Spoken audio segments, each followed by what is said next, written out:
À première vue, ce sont des simples granules de plastique, mais elles ont nécessité plus de 10 années de recherche.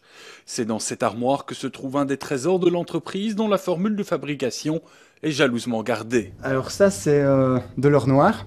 Donc ce sont des nanotubes de carbone.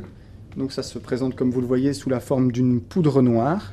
Le savoir-faire de Nanocil a été de pouvoir fabriquer donc, ces nanotubes de carbone qui possèdent des propriétés électriques, mécaniques et thermiques très importantes. Il a fallu des années de recherche et de développement pour mettre au point cette nouvelle matière. Elle augmente entre autres la durée de vie des batteries. La divulgation de ces secrets de fabrication serait catastrophique pour l'entreprise. Chaque étape de la production est considérée comme top secrète. Un secret d'affaires pour nous, ça peut être des conditions de mélange, ça peut être certaines compositions, ça peut être une liste de fournisseurs, de clients. Tout ceci, tous ces éléments-là, en fait, sont pour nous des secrets d'affaires.